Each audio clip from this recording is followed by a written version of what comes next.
Hoy vamos a hablar sobre el intestino delgado, la digestión y absorción de los alimentos.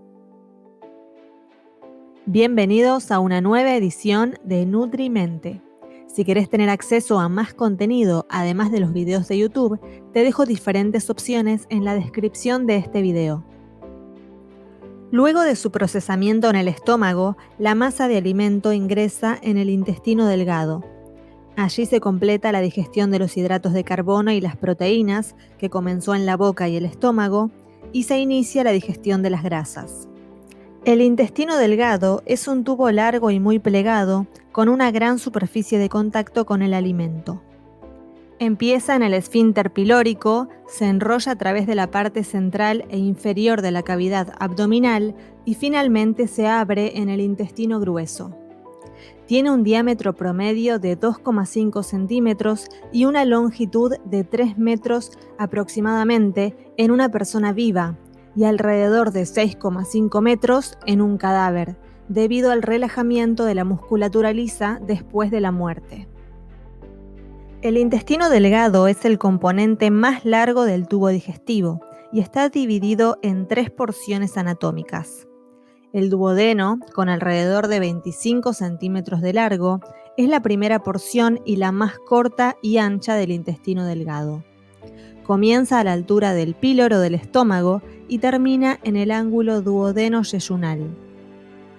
El quimo gástrico entra en el duodeno, hacia donde también se envían las enzimas del páncreas y la secreción biliar hepática para continuar el proceso de solubilización y digestión.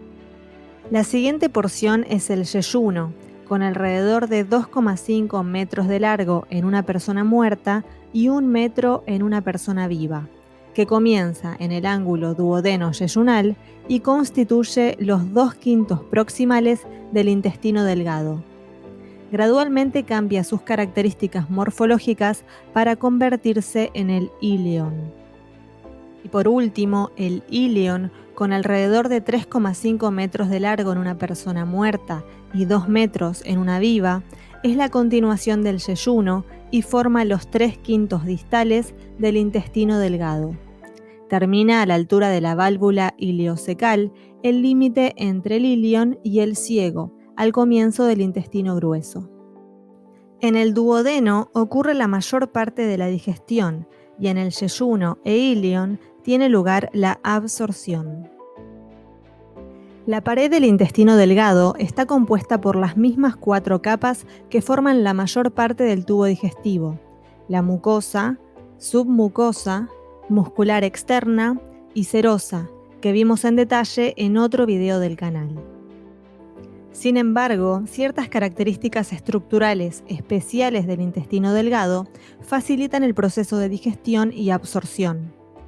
Estas características estructurales incluyen pliegues circulares en la capa submucosa, vellosidades en la capa mucosa y diminutas proyecciones citoplasmáticas llamadas microvellosidades en la superficie de las células epiteliales. Esta estructura hace que la superficie del epitelio intestinal en contacto con el alimento esté enormemente aumentada. Los pliegues circulares son plegamientos de la mucosa y la submucosa.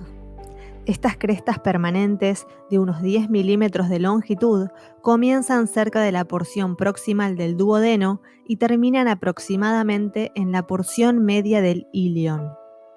Los pliegues circulares incrementan la absorción porque aumentan la superficie y hacen que el quimo describa un movimiento en espiral en lugar de moverse en línea recta en su paso por el intestino delgado.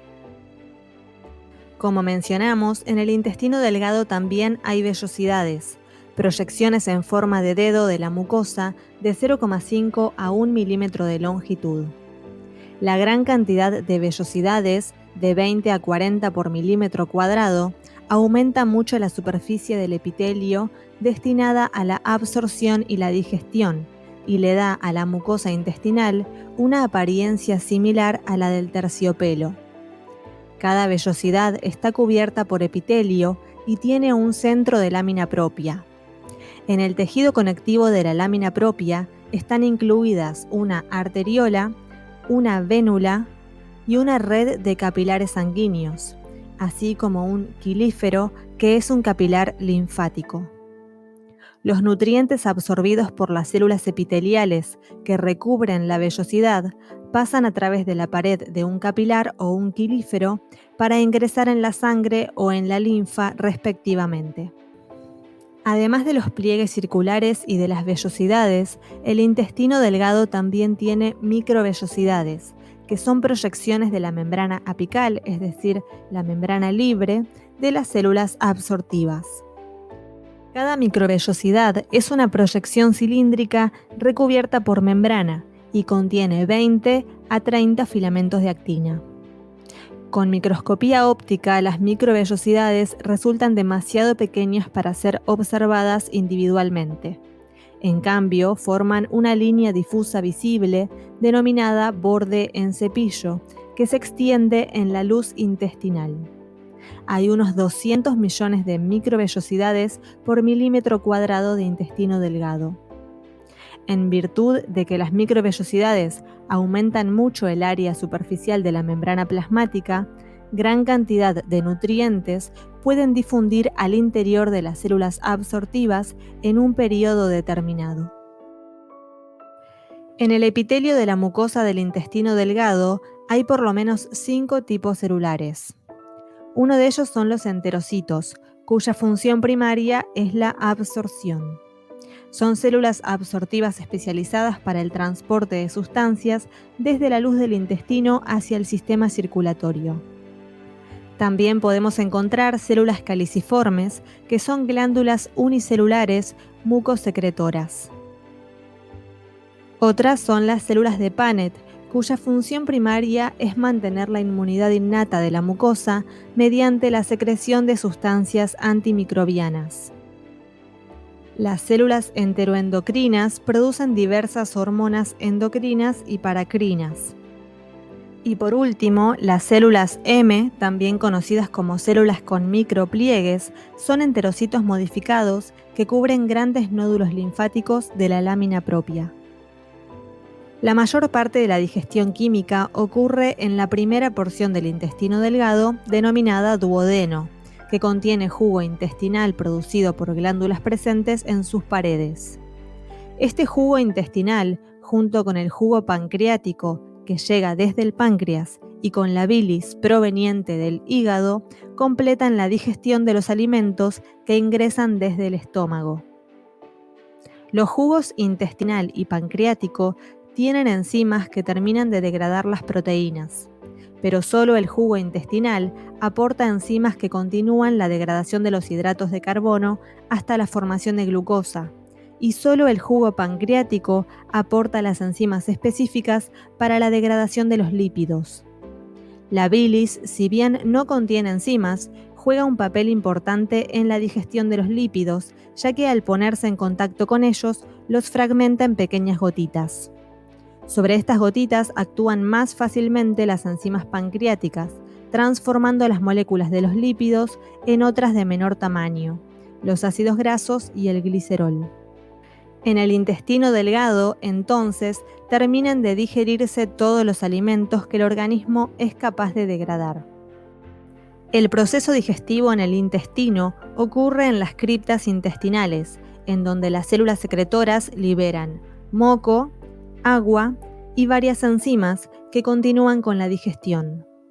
El moco lubrica el contenido intestinal, el agua lo hidrata y las diferentes enzimas continúan con la digestión del alimento que llega al intestino.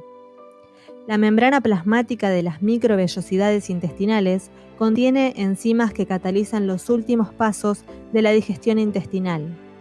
Disacaridasas como la maltasa, sacarasa y lactasa que degradan los disacáridos en monosacáridos como la glucosa, galactosa o fructosa, aminopeptidasas que liberan el aminoácido terminal de los polipéptidos y fosfatasa alcalina que degrada algunos compuestos fosfatados.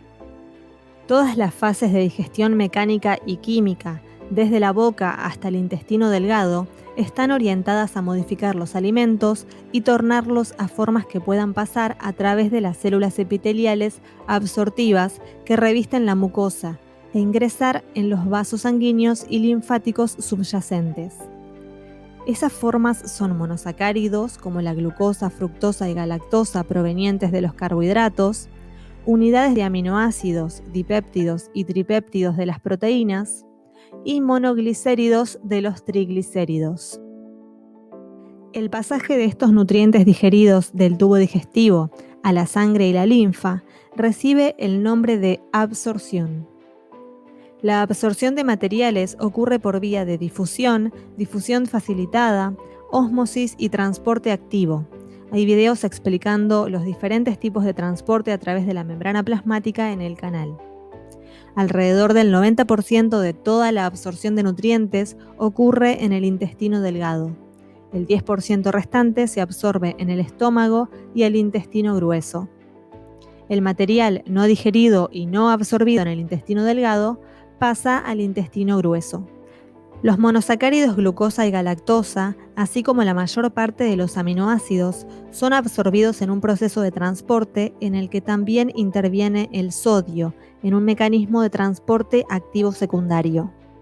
La fructosa atraviesa el epitelio intestinal por difusión facilitada, mientras que varios aminoácidos y péptidos pequeños son absorbidos por otros mecanismos de transporte. Estos nutrientes ingresan en el torrente sanguíneo por los capilares sistémicos y se distribuyen a través del sistema circulatorio a todas las células del cuerpo.